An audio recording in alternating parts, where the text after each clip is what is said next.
Il y a quelque chose pour lequel on va te détester de le savoir. Tu as rencontré une femme il y a 3 mois, au travail, professionnelle, éduquée, avec des valeurs. Elle t'a plu exactement pour ça. Vous avez commencé à sortir ensemble. Tout était parfait. Conversation profonde, respect mutuel, connexion émotionnelle. Et un jour, par accident, tu trouves son portable déverrouillé. Tu vois des conversations avec ses amis, tu vois le type de contenu qu'elle consomme quand elle est seule. Tu vois une autre personne complètement différente. Non seulement différente, opposée. La femme éduquée qui prêchait l'égalité a des fantasmes qui la feraient bannir socialement. La professionnelle centrée et rationnelle fond devant des hommes qui traitent tout comme un jeu de pouvoir. T'as-t-elle menti? Non, mon ami. Quelque chose de bien pire. Tu n'as jamais connu la vraie femme. Tu as seulement vu le masque qu'elle utilise pour survivre socialement. Et pendant que toi tu tombais amoureux de la comédie, un autre homme voyait la version authentique, parce qu'elle n'est pas une seule personne. C'est 3 versions complètement distinctes, et la version qu'elle active avec toi dit tout sur la place que tu occupes dans son monde. Et avant que tu ne viennes avec ton discours de « elles ne sont pas toutes comme ça », avant que tu ne sautes pour défendre l'indéfendable, laisse-moi te clarifier quelque chose de brutal. Je ne parle pas de manquer de respect aux femmes. Je parle de les respecter suffisamment pour reconnaître que ce sont des êtres complexes avec de multiples versions d'elles-mêmes. Des versions qu'elles activent selon le contexte, selon avec qui elles sont, selon ce qu'elles ont besoin de projeter. Et toi, tu n'as probablement vu que les versions sûres, les versions socialement acceptables, les masques. Tu n'as jamais vu la version réelle, la version crue. La version qui émerge quand toutes les pressions sociales disparaissent et qu'il ne reste que la biologie pure. Machiavel a écrit quelque chose dans Le Prince que la majorité ignore parce que c'est trop inconfortable. Les hommes jugent généralement plus par les yeux que par les mains, car il est donné à tous de voir, mais à peu de toucher. Traduction brutale. Ce que tu vois n'est pas ce qui est. Tous peuvent voir la comédie, le masque, la performance sociale, mais seuls quelques-uns touchent la vérité.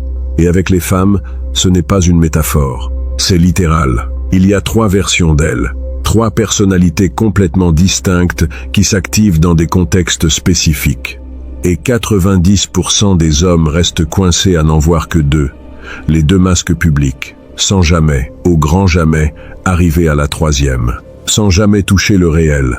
Aujourd'hui, je vais te montrer les 3. Je vais t'apprendre à les identifier.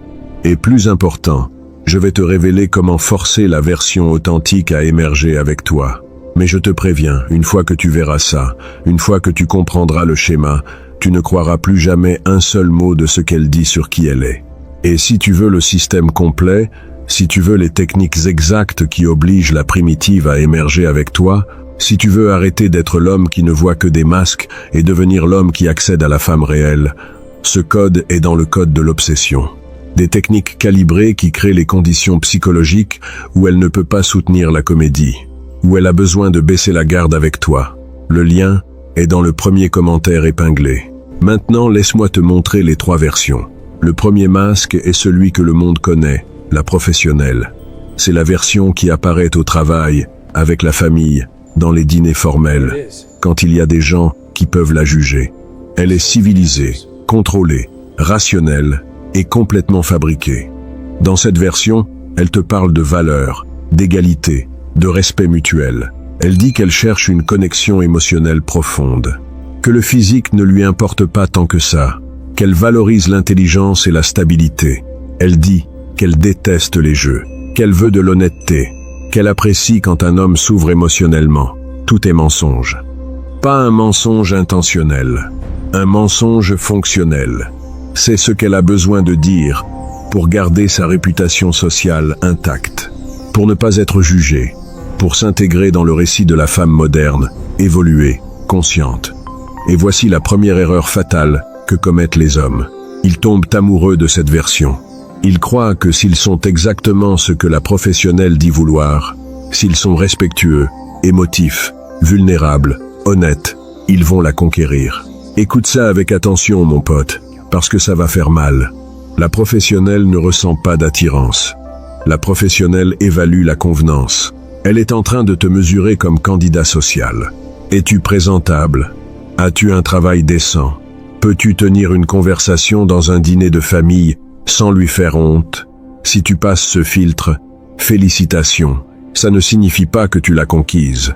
Ça signifie que tu n'as pas été écarté d'entrée. Rien de plus. Tu es un aspirant acceptable, un numéro sur sa liste d'options viables. Mais l'attirance viscérale, la chimie réelle, le type de désir qui la fait penser à toi quand elle est seule la nuit, ça ne vient pas de la professionnelle. Cette version ne s'excite pas avec des valeurs. Elle ne s'excite pas avec des conversations profondes sur le féminisme. Elle ne fantasme pas sur l'homme qui pleure ouvertement en exprimant ses sentiments. Elle le dit, mais elle ne le ressent pas. Et la preuve est dans ses décisions. Observe avec qui elle finit. Observe pour qui elle brise ses propres règles. Observe qui la fait vérifier son téléphone toutes les 5 minutes, incapable de dormir. Ce n'est pas l'homme qui a rempli la liste de contrôle de la professionnelle. C'est l'homme qui a activé quelque chose de complètement différent. Mais attends, car la professionnelle n'est pas le seul masque. Il y en a un deuxième, et c'est là que la majorité des hommes se trompent brutalement. Le deuxième masque émerge quand elle est avec ses amis, sur Instagram, dans les fêtes, dans des contextes où elle peut se lâcher sans conséquences professionnelles ou familiales. C'est la sociale. Et ici, c'est ici que les hommes commettent l'erreur la plus humiliante de toutes, parce que la sociale semble sexuelle. Elle poste des photos provocantes, porte des vêtements ajustés, danse sensuellement dans des vidéos, parle de sexe ouvertement avec ses amis, rit de blagues osées, et l'homme naïf voit ça et pense « Parfait, alors elle est ouverte sexuellement.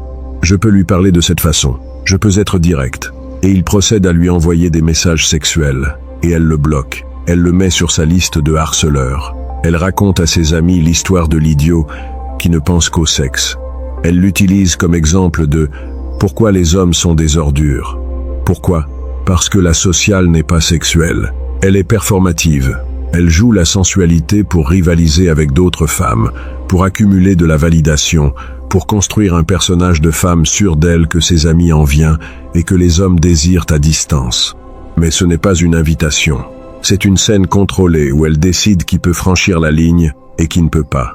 Où elle a tout le pouvoir parce qu'elle contrôle l'accès.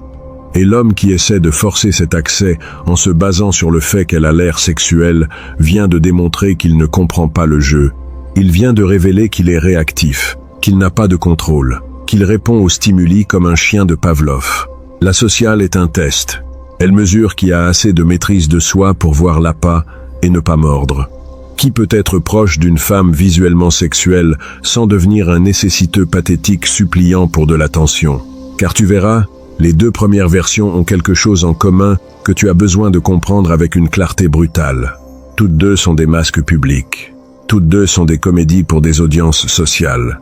Toutes deux sont conçues pour contrôler comment le monde l'aperçoit. Aucune des deux n'est réelle.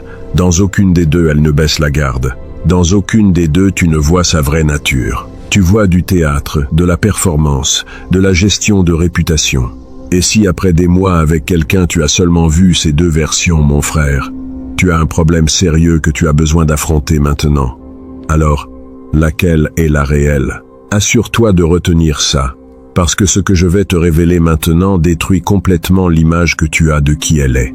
Il existe une troisième version, une version sauvage, primitive, sans filtres sociaux, sans masque de réputation. Une version que très peu d'hommes voient.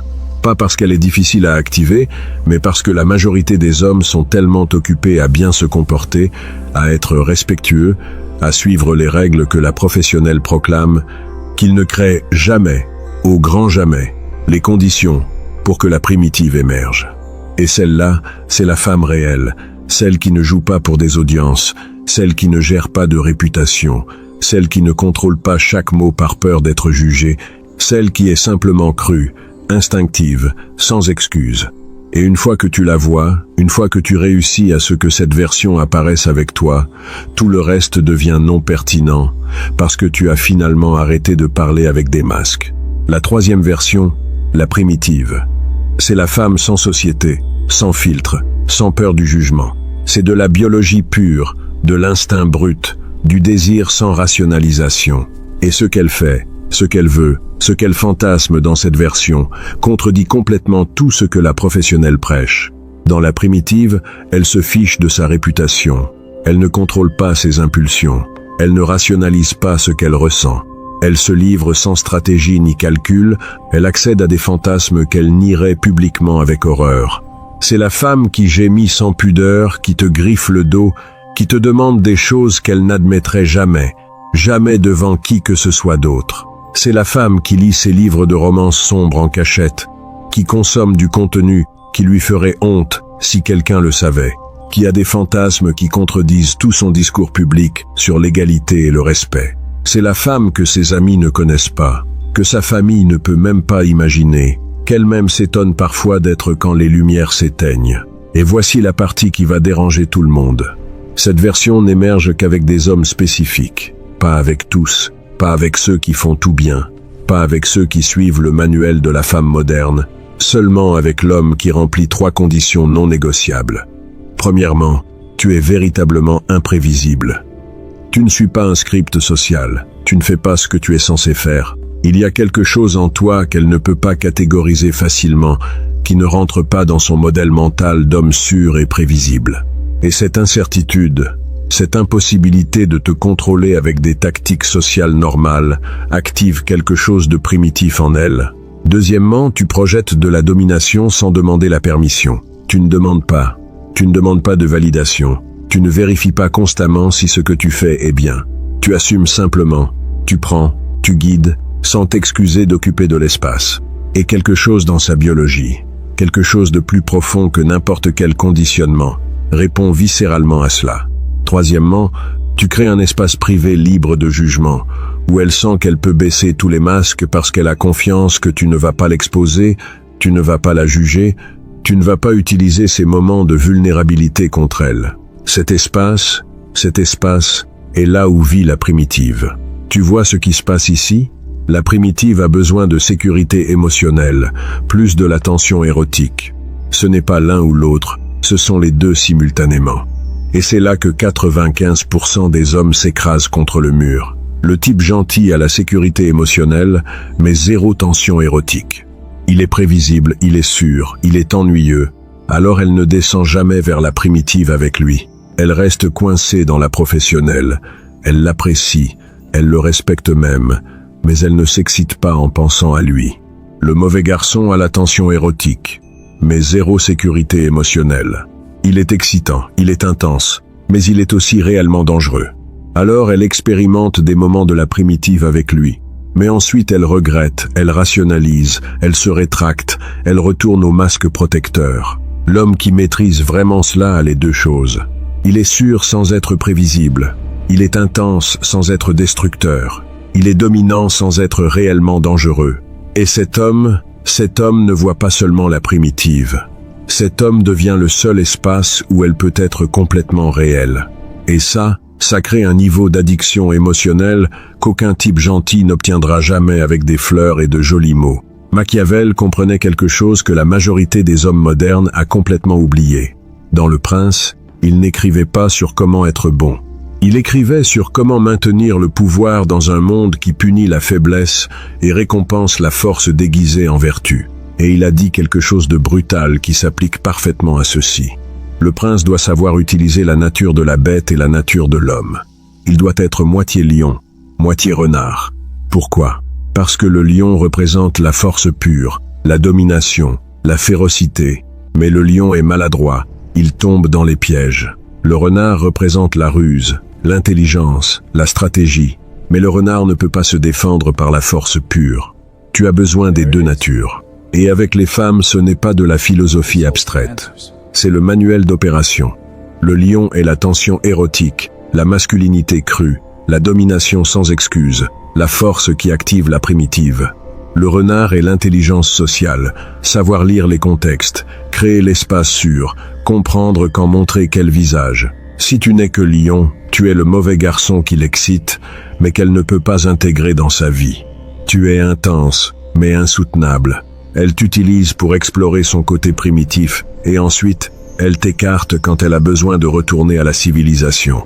Si tu n'es que renard, tu es le type gentil qu'elle respecte, mais qui ne l'allume pas. Tu es utile, mais pas désirable. Elle te garde proche parce que tu remplis des fonctions sociales, mais elle fantasme sur d'autres quand elle est seule. L'homme qui maîtrise vraiment cela est les deux. Avec la professionnelle, il parle son langage. Il est impeccable socialement.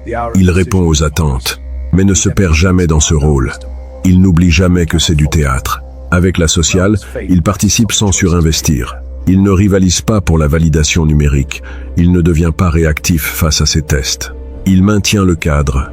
Avec la primitive, il lâche le lion. Il domine. Il prend. Il guide sans demander la permission. Il crée l'espace où elle peut se rendre complètement sans peur. Et voici le secret qui sépare les hommes ordinaires des hommes qui comprennent vraiment le jeu. Il ne s'agit pas d'activer la primitive une fois et c'est tout. Il s'agit de créer un monde où elle peut vivre là avec toi, où elle n'a pas à choisir entre sa vie publique présentable et son moi authentique, où tu es le seul homme avec qui elle peut être toutes ses versions, sans peur. Parce que si tu commets l'erreur de rester seulement en lion, éventuellement elle retourne à la professionnelle et t'étiquette comme immature ou incompatible. Et si tu te relâches et deviens un pur renard domestiqué, elle retourne à la sociale et commence à chercher son lion ailleurs. L'équilibre ne finit jamais, et l'homme qui le perd, perd tout. Maintenant laisse-moi te donner les signaux spécifiques, parce qu'une chose est la théorie, et une autre chose est de savoir lire la réalité quand tu l'as en face de toi. Signaux de la professionnelle. Elle parle beaucoup de ses plans de carrière, de ses valeurs, de ce qu'elle cherche chez un compagnon de vie. Les conversations sont rationnelles, logiques, prévisibles. Le contact physique est minimal et toujours contrôlé. S'il y a frôlement, elle le retire vite. Elle maintient une distance physique. Elle te présente dans des contextes formels. Famille, travail, dîner de groupe où tout le monde est en train d'évaluer. Et le plus révélateur, elle ne baisse jamais la garde. Elle ne perd jamais sa composture. Elle est toujours en marche, toujours en train de jouer la version présentable. Signaux de la sociale. Elle partage des mèmes et du contenu viral. Elle parle de ce qu'ont fait ses amis. Elle mentionne des sorties de groupe constamment. Elle poste du contenu sur les réseaux et attend que tu réagisses. Si tu ne le fais pas, elle demande pourquoi. Si tu réagis trop, elle t'ignore. Elle te traite comme un ami amusant. Il y a du confort mais zéro tension sexuelle réelle. Elle parle d'autres hommes devant toi sans gêne parce qu'elle ne te voit ni comme une menace ni comme une possibilité réelle. Et le signal définitif. Elle t'appelle frère, ami, ou t'inclut dans des conversations de groupe où clairement il n'y a pas d'intention romantique. Signaux de la primitive. La conversation a une tension sexuelle constante. Ce n'est pas forcé. Ce n'est pas gênant. C'est simplement là, dans chaque pause, dans chaque regard. Le contact physique est fréquent et escaladé progressivement. Elle cherche des raisons pour te toucher. Et quand tu la touches, elle reste là, elle ne recule pas. Elle partage des pensées qu'elle ne partagerait jamais en public. Des fantasmes, des peurs réelles, des désirs qui contredisent son image publique. Elle cherche la confidentialité avec toi activement. Elle invente des excuses pour être seule avec toi. Elle refuse d'inclure les autres dans les plans. Son langage corporel est complètement différent quand vous êtes seul. Détendu, rendu, sans défense. Elle te regarde différemment. Et tu le sais. Parce que ce regard, elle ne l'utilise avec personne d'autre. Et voici la vérité que personne ne va te dire si tu es depuis des mois avec quelqu'un et que tu ne reconnais que les signaux de la professionnelle et de la sociale. Tu n'es pas son vrai partenaire. Tu es une fonction sociale, un accompagnateur présentable, un nom dans son téléphone qui remplit des objectifs spécifiques, mais qui n'active rien de profond. Et le pire, le plus dévastateur, c'est qu'il existe probablement quelqu'un d'autre, quelqu'un qui, lui, voit la primitive, quelqu'un qui reçoit les appels à minuit, les messages qu'elle efface après, les versions d'elle que tu n'as jamais vues, pas parce qu'il est plus attirant, pas parce qu'il a plus d'argent, mais parce qu'il comprend quelque chose que tu ne comprends pas. La version qu'elle te montre est la version que tu mérites de voir en te basant sur comment tu te comportes. Parce qu'il y a quelque chose que tu as besoin de comprendre avec une clarté brutale sur ces trois versions. Ce n'est pas que l'une soit fausse et l'autre vraie au sens moral. Les trois sont réelles. Les trois existent à l'intérieur d'elle. Le problème n'est pas qu'elle ait trois versions. Le problème est que toi, tu t'es contenté des deux qui sont les plus confortables pour toi. Les deux qui ne te défient pas. Les deux qui te permettent de continuer à être le bonhomme sans jamais rien risquer. Et pendant que tu restes dans ta zone de confort, elle cherche l'homme qui a le cran d'exiger d'elle la version complète. C'est ici qu'entre le troisième principe de Machiavel et celui-ci. celui-ci va déranger. Il a écrit « Il y a tant de distance entre la façon dont on vit et celle dont on devrait vivre, que celui qui délaisse ce qui se fait pour ce qui devrait se faire, apprend plutôt sa ruine que sa préservation. » Traduction sans filtre. Tu peux rester avec le fantasme de qui tu crois qu'elle est. La femme professionnelle et rationnelle qui prêche l'égalité. L'amie amusante des réseaux sociaux, où tu peux accepter la réalité. Qu'il existe une troisième version, sauvage, contradictoire, primitive, et que si tu ne la vois pas, quelqu'un d'autre si. La distance entre comment elle devrait être et comment elle est en réalité. Cette distance est là où vit ta souffrance future. Parce que le jour arrivera où tu découvriras que la femme rationnelle et contrôlée que tu connais est complètement différente avec un autre homme, soumise, rendue, sans contrôle. Et ce n'est pas qu'elle t'a menti. Ce n'est pas qu'elle l'a caché par méchanceté. C'est que tu n'as jamais créé les conditions pour que cette version émerge. Tu es resté à attendre, à être patient, à être respectueux, à suivre les règles que la professionnelle t'a données. Alors qu'un autre homme a ignoré les règles. Il est allé direct à sa psychologie primitive et l'a activée. Est-ce juste? Non. Est-ce réel? Absolument. Et tu peux te plaindre de combien le jeu est injuste. Ou tu peux apprendre les vraies règles et jouer mieux que les 95% des hommes qui ne savent même pas qu'il existe un jeu. Ton choix. Alors, que fait l'homme qui comprend vraiment cela? Il ne se perd dans aucune version.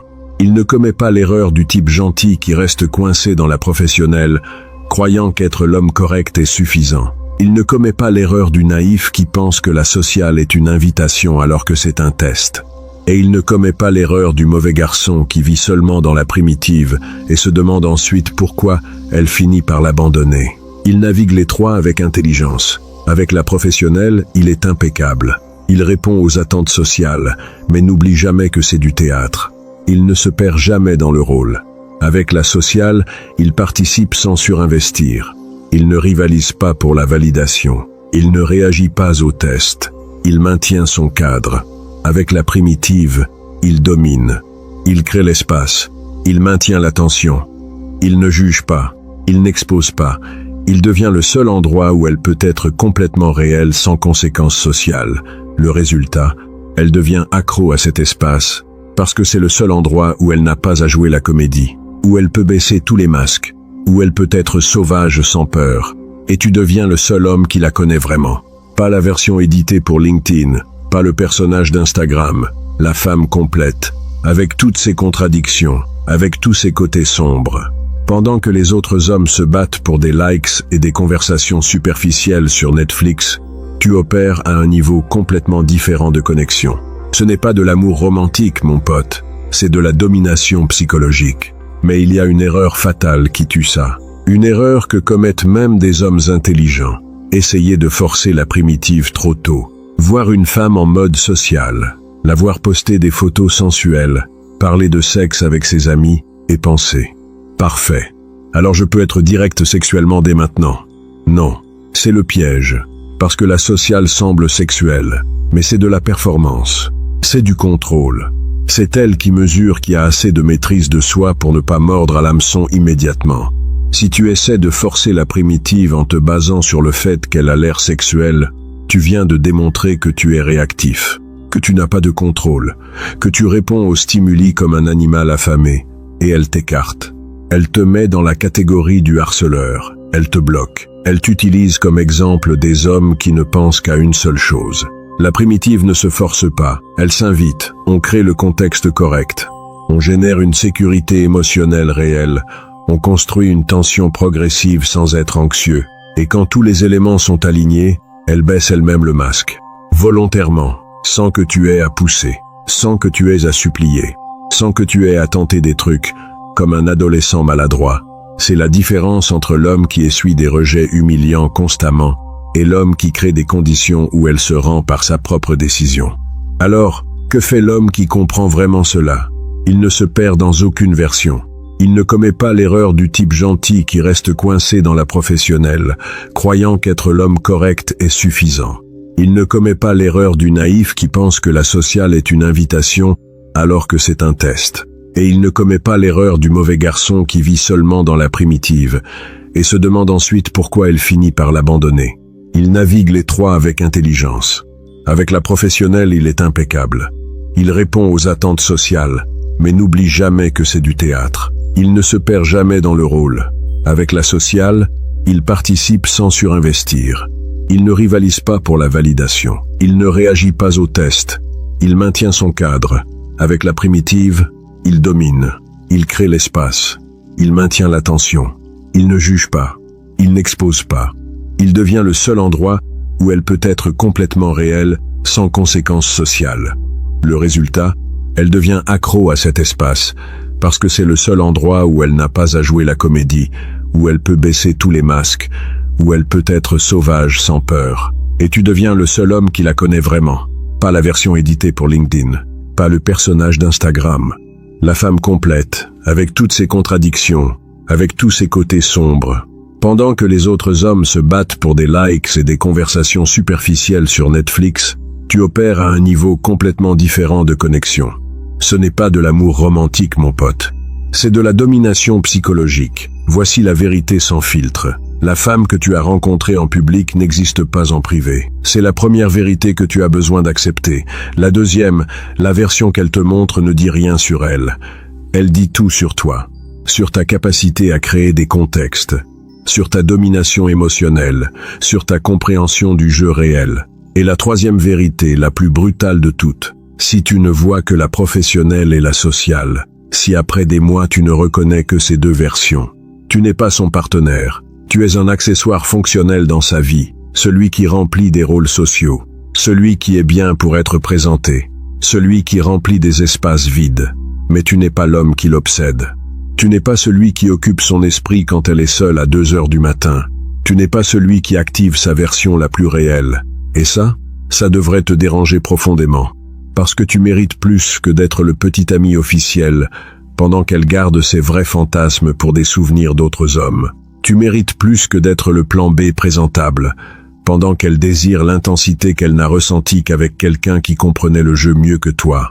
Les femmes ont 3 personnalités. La professionnelle, civilisée, rationnelle, contrôlée, c'est le masque pour le monde. La sociale, performative, compétitive, validatrice, c'est le masque pour la tribu.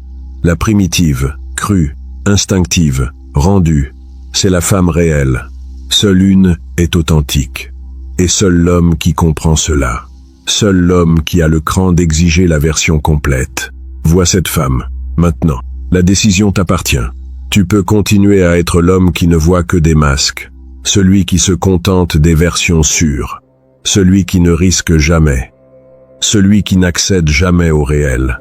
Ou tu peux devenir l'homme qui comprend le jeu complet, celui qui sait créer les conditions exactes pour que la primitive émerge, celui qui domine les techniques calibrées qui obligent sa psychologie à se rendre, celui qui comprend les erreurs fatales qui disqualifient instantanément, celui qui lit les signaux microscopiques qui indiquent quand escalader. Ce système complet, ce code exact de domination psychologique, est dans le code de l'obsession.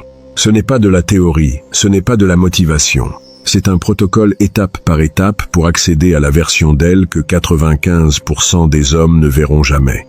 Si tu veux vraiment arrêter d'être un accessoire dans la vie de quelqu'un, si tu veux vraiment devenir l'homme qu'elle ne peut pas sortir de son esprit, si tu veux vraiment qu'elle te voie comme le seul espace où elle peut être complètement réelle, le lien est dans le premier commentaire épinglé. Le choix t'appartient.